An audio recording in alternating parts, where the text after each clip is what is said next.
Zombies, día 0, parte 6, 2 horas, Clocatim. El ruido de golpes en la puerta nos sobresaltó. Misha se puso de pie, su mano aferrando mi arma. No vi cuándo le quitó el seguro, pero confiaba en su habilidad. Ella era una superviviente, igual que yo.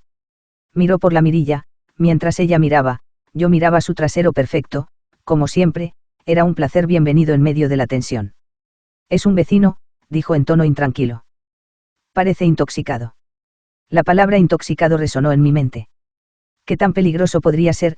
Incluso los vecinos más amigables podían convertirse en amenazas. Pero no podíamos ignorarlo. El parpadeo de la pantalla de la computadora se había vuelto monótono. Las noticias, una vez urgentes y desgarradoras, ahora eran solo un murmullo de fondo. En el exterior algo se había desmoronado, convertido en un caos de gritos, desesperación y violencia gratuita.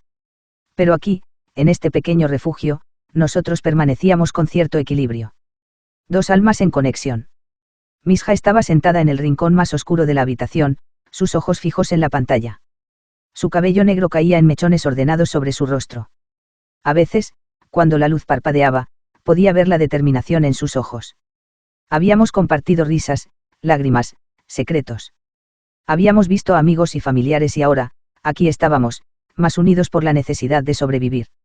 Mis pensamientos se desviaron hacia un lugar más peligroso. ¿Qué pasaría si no hubiera esos maniáticos que parecen zombies? ¿Qué significaría eso para nosotros? Para Misha. La idea de perderla me aterraba más que cualquier criatura de pesadilla de allí afuera. Pero no podía permitirme perder el enfoque. Mi primera prioridad era con Misha. Habíamos estado atrapados en un edificio de oficinas, rodeados de gritos y garras. Me prometí a mí mismo que la protegería. Y ahora, con ella a salvo, me levanté. Abrí la puerta con cautela. El hombre estaba apoyado contra el marco, su piel pálida y ojos vidriosos. Su ropa estaba desgarrada, manchada de sangre seca. No parecía un zombi, pero eso no significaba nada. Misha y yo intercambiamos miradas. ¿Debíamos ayudarlo? ¿O debíamos mantenernos a salvo? La decisión estaba en nuestras manos. El reloj seguía avanzando, y el exterior se había tornado un lugar peligroso, mucho más peligroso de lo que ya era cotidianamente. Pero aquí, teníamos una oportunidad de cambiar las cosas. ¿Qué haríamos? ¿Qué sacrificaríamos por la supervivencia? El reloj seguía marcando el tiempo. Y nosotros dos, nos enfrentábamos a un dilema. Las decisiones están por ser tomadas. Misha y yo compartimos una mirada cargada de incertidumbre, pero también de determinación. Abrimos la puerta con cautela, y el vecino se tambaleó hacia adentro. Su piel pálida y ojos vidriosos eran un testimonio de los horrores que había afrontado. ¿Cómo estás?, pregunté sin darme cuenta de que dije una estupidez, pero nadie pareció notarlo, tratando de evaluar su estado. Su respiración era irregular, y su mirada vagaba por la habitación.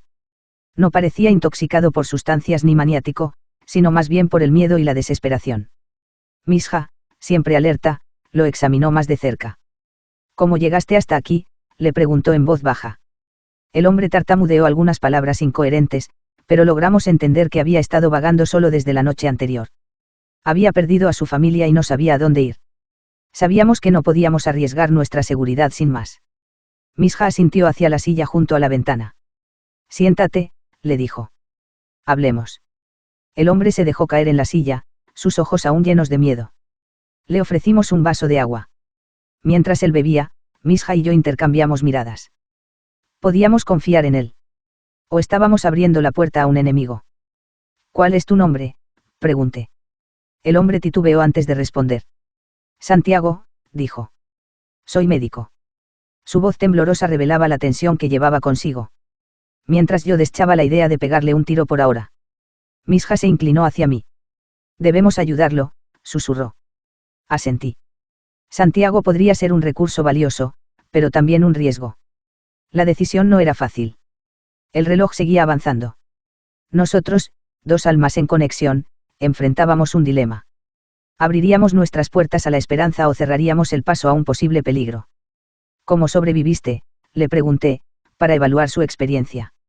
Su voz temblorosa revelaba la tensión que llevaba consigo. Misha lo observaba atentamente.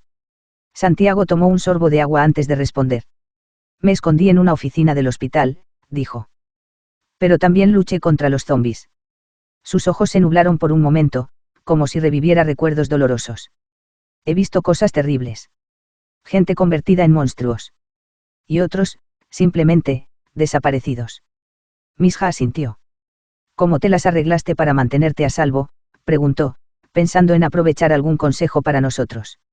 Santiago miró a su alrededor, como si temiera que los muros pudieran escuchar. Con precaución, dijo en voz baja. Observar, escuchar. No confiar en nada a primera vista, los vivos pueden ser más peligrosos que los reanimados. Sus palabras resonaron en la habitación, lo escuchábamos con cautela. El reloj seguía avanzando. La ciudad era un laberinto de peligro y desesperación. Gior y su familia, como muchos otros, lucharon por sobrevivir en medio del caos y la necesidad de escapar se volvió ineludible. Gior, con su esposa Elena y su hija pequeña Sofía, actuaron con sentido práctico.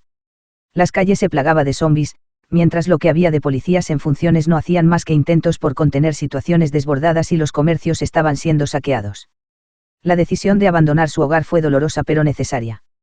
Misha, mi amiga con derechos, Santiago, el médico, se unió a nosotros. Su conocimiento podría ser vital para nuestra supervivencia. Pero también traía consigo sus propios demonios. Y yo. Nos reunimos en un punto de encuentro previamente acordado. Un pequeño parque en las afueras de la ciudad. Nos encontramos con Gior y su familia. A Misha, la veía relajada, con su mirada decidida y mi arma lista. Santiago, con su bata manchada y ojos llenos de dolor. Nos abrazamos, como si fuéramos viejos amigos. Pero no éramos amigos. Éramos sobrevivientes, unidos por la necesidad de protegernos mutuamente. La granja de un familiar de Gior en el campo se convirtió en nuestro refugio. Kilómetros de tierra fértil, rodeados de árboles y silencio. Aquí, podríamos cultivar alimentos, purificar agua y, con suerte, encontrar un respiro en medio del caos de los infectados. La casa de campo estaba en ruinas, pero la esperanza brillaba en nuestros ojos. Santiago se ocupó de las gallinas, mientras Misha y yo fortalecíamos las defensas, gracias a las habilidades heredadas de su padre y mis pequeños recuerdos para instalar trampas sencillas de la época de guerra, mientras mi cabeza generaba posibles proyectos para generar biogás y electricidad. Yo daba clases sobre esas cosas que no le importan a nadie.